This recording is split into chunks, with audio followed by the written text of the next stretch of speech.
to condemn a practice or a strategy that their opponent has pursued, right?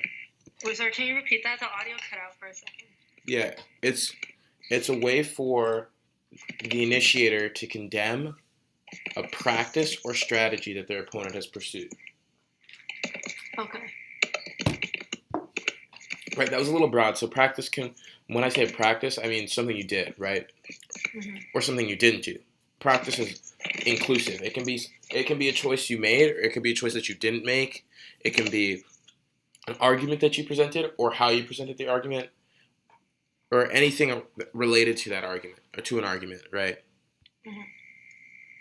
So, like, all of that encompasses what theory could be about. So there's a couple components to a theory shell, right? There's a specific format that when it's executed in such a format, it's viewed to most judges as compelling, right?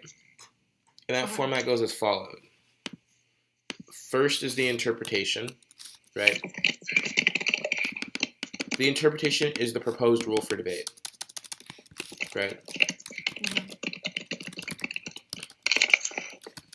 So we already know with debate there's not a lot of rules, there's not a lot of guidelines. The basic ideas are that you have to adhere to speech times. One side has to affirm, the other side has to negate, right? What it means to do those things are kind of they're loosely defined, right? Mm-hmm. Affirming generally means adhering to the resolution either by proving it true or proving it desirable, while negating is usually undermining or shedding doubt on the affirmative's approach. Mm-hmm.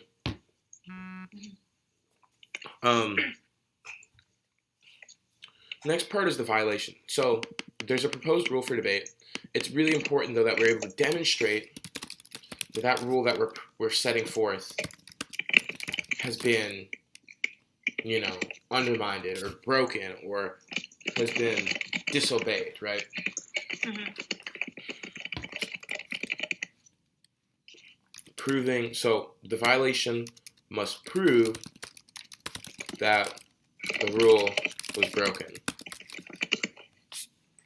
There are some cases where people will argue that the rule hasn't been broken yet, but this theory argument becomes relevant once they do break it, right? Or if they break it, right? That's what we've referred to as preemptive theory, right?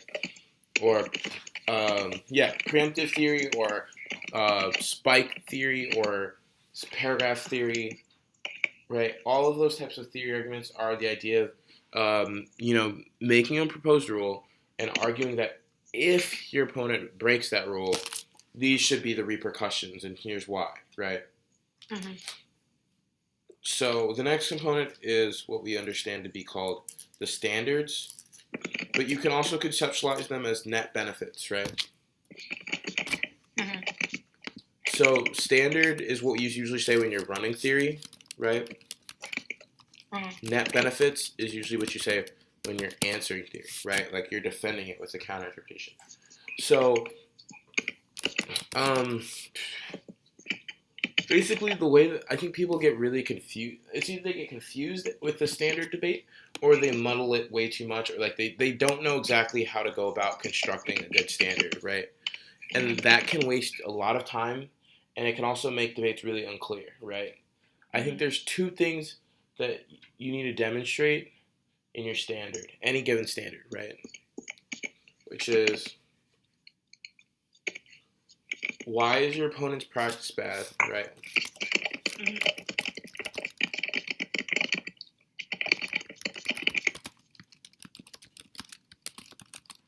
Right? Why your not why, but how your interp solves that problem, right? So basically, what's the problem that your opponent has created? How does your interp solve that problem, and why that's good for debate, right?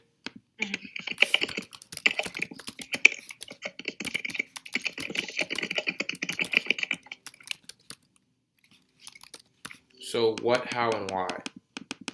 What do they do wrong? How does your interp solve it? And why is that good for debate?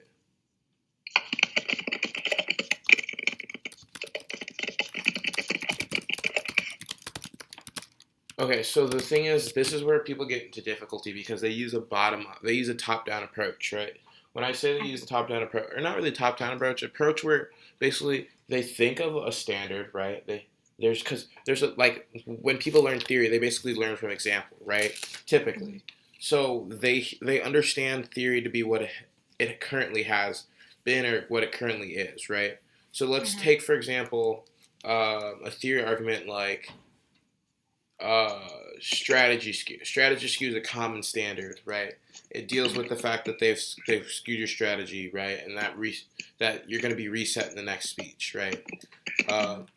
Because of the fact that we have this predisposition to understanding strategy skew, we start to think, oh, how can I construct a strategy skew argument here, right? Mm-hmm. Oh, they read X framework. How did that skew my strategy, right? That's not how you should be thinking. Rather, you should be thinking, how do they screw you over, right? What do they do wrong? And then, based on what they did wrong, you'll figure out what standards make the most sense, right? Mm-hmm. So if the issue is that they're shifting, right? They're shifting their advocacy, right, between speeches, like they're changing what they said, or that they're, that could be a strategy skew issue, or that could be an advocacy shift issue, right? But if the problem is that they're reading a position that there's no good answers to, that's obviously an issue of ground, not an issue of strategy, right? You can still pursue strategies, they're just not going to be ideal, right? You know what I mean? Yeah. So the key that I want to note on that standard issue is, the standard debate is, don't start with the assumption that these are the standards you're going to run, and then therefore this is how I'm going to answer it. Rather, you want to think of arguments that make sense with your rule, right? Mm-hmm. So if your rule is that they must have a framework, and there needs to be reasons why having a framework is good. Think about what are the reasons why having a framework is good, and those will be the basis for your standard level arguments, right? Mm-hmm. Oh, having a framework is good because that means that we'll have framework debate. Why are framework debates good? Because they create good education, and then you reach the conclusions through that step, those step-by-step processes. You reach a conclusion. Okay, it increases philosophical education, right? Or it increases philosophical clash. Or frameworks are good because it increases resolvability, right? And if you start with this hardline approach where you're like, I'm going to argue time skew and I'm going to argue ground, then you're going to have difficulty coming up with good arguments because you're going to be like, how does this cause a time skew, right? And then you're over here thinking about how do you go about crafting this argument when you can just use what's most intuitive, right? Mm-hmm. To be the basis of your argument. Then the last part is kind of what we consider the voters. So the voters is like, why should the judge care? Right. Mm-hmm. I'd say that the voters are like the framework for theory, right? Some people say that the theory framework is like a whole separate thing. I feel like the voters are like your ethical framework, right? They're like your standard, your value criteria, right? Because these are our weighing mechanisms, the way that we weigh impacts back to theory, right? Mm-hmm. Like, what issues do we care about? What type of abuse matters, right? Sorry, can you repeat that? The audio cut out again. What type of abuse matters, like abuse claims? Okay. So typically, just to keep things simple, people understand this to be fairness and education. That's not all that voters are. There's a lot more to the scope of them. Like, I truly believe that just like a framework, you can create voters, right? You create new frameworks, you create voters. It's just by articulating a justification. Why should we use that voter, right? Why is that voter like a logically sound voter? And then explaining how things link back to that voter.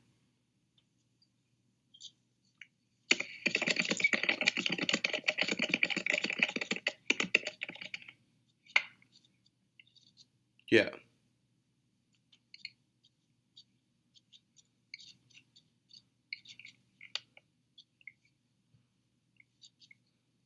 Okay, so if you get a theory run on you, are you supposed to have a counter interp or other standards to argue against theory, or you just answer the arguments, answer the standards?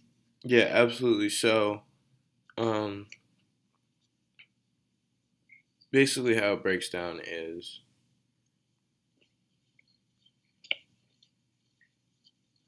you have what we consider a counter-interpretation. So a counter-interpretation is just your counter rule for debate, right? They've proposed a rule, and here you are proposing an alternative rule.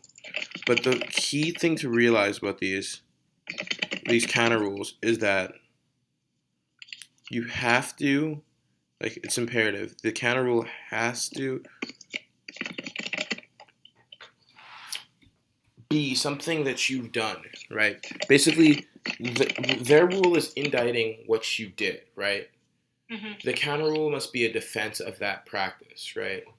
Mm-hmm. So, for example, I like to think of this outside the context of the debate. If someone says, do not steal, and they're saying that you should lose the round because you stole, you now need to defend that rule. You need to argue, okay, either A, stealing is good, or A, this type of stealing is good, or you can argue an exception and say stealing is okay in these cases, right? And those cases have to be consistent with what you're doing, right? You get where I'm coming from? So let's put it into more concrete terms.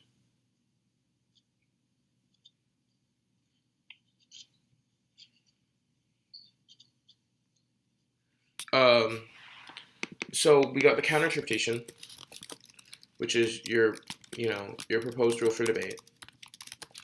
And there's two important conditions that your counter, this is the test to decide whether this is a good counter-interpretation, basically. Mm-hmm. The first test is it competitive? That means does it answer / address every element of the opponent's rule? So if someone makes a rule and says you should not steal, you need to address every component of that. Or someone says you cannot steal on Tuesdays, right? Your counter-interp cannot be like, oh, I can steal on Wednesdays, right? Because they're talking about a completely different day. Sure, you're still talking about stealing, but it's not the right context. You see what I'm saying? Mm-hmm. The same can be, so the reason why I think it's really good to look at rules or look at laws is because it helps you get a better understanding. There's a degree of specificity that's needed, right? Mm-hmm. In order to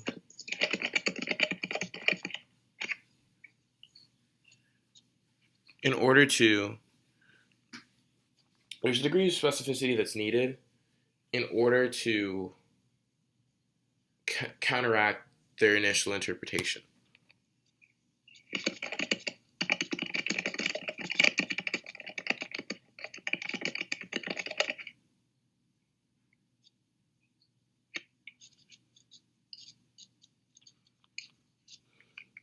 Okay, another one. The other issue is that, so it has to be competitive. And I'm trying to figure out if I have this documented. Because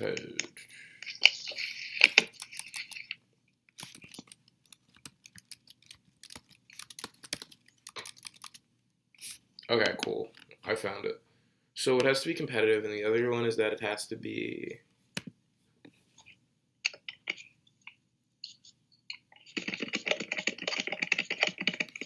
you must meet your interpretation. So it must be competitive and it must be applicable. So this is what I was talking about before, which is the idea that it can't be something that you didn't do, right? If they're calling you out for stealing and you did in fact steal, you can't say counter interpretation like I can steal if I did something else, right? That something else has to be something you did, right? You have to meet the conditions of your rule. You see what I mean? Like if you're setting forth a rule, you have to adhere to it. You can't be breaking the same rule that you're arguing for. So there's a couple ways to think about theory and rules. If they argue for a rule or an interpretation that you have not broken, that's when you want to make an I meet. An I meet is the idea that like you didn't violate the rule, and that means that you shouldn't lose for the interp, right? So what should happen, and what typically happens, is if you win an I meet, the theory shell should go away, right? It doesn't necessarily mean that you automatically win. It doesn't mean that you lose. It just means that you do not violate. And that means that the interp should go away.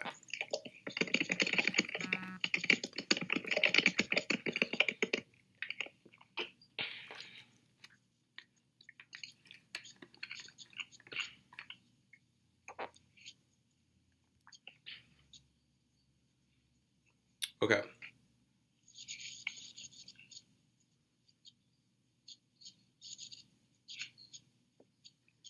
Other thing.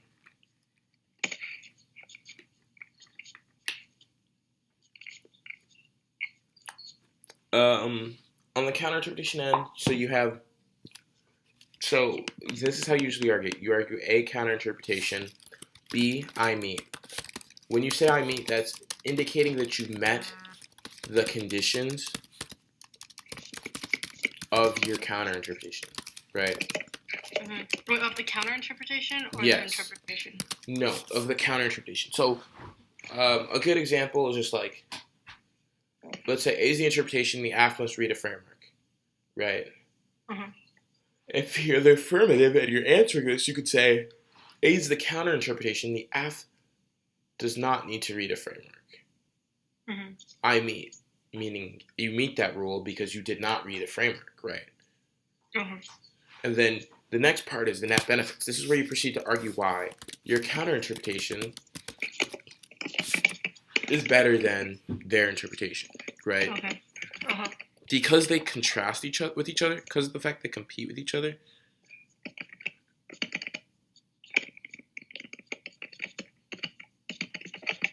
Because of that, there is no... Yeah, because of the fact they compete with each other, any argument that you make in favor of your counter-interpretation is also going to be an argument against their interpretation. You know what I mean? Yeah. It's like a counterplan and a plan. Any reason why the counterplan is good is a reason not to do the plan, because they trade off with each other, right? Yeah.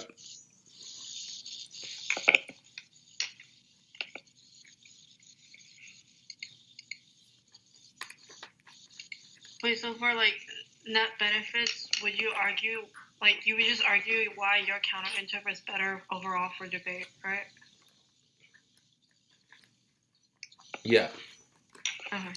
Well, just bear in mind that you don't really need to win. Like, think about it this way.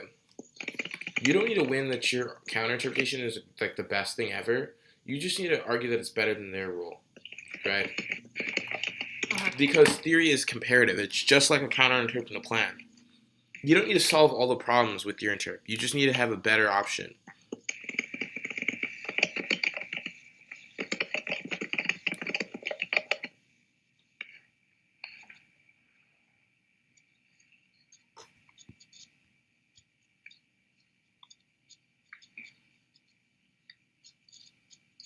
Yeah.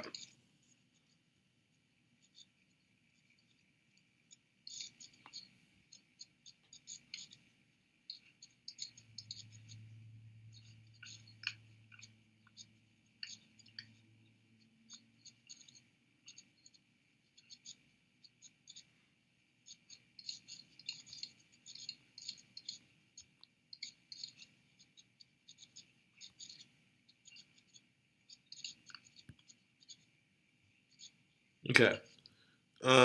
That's all I really want to say on theory for now. Okay. That's a decent starting foundation. Now it's important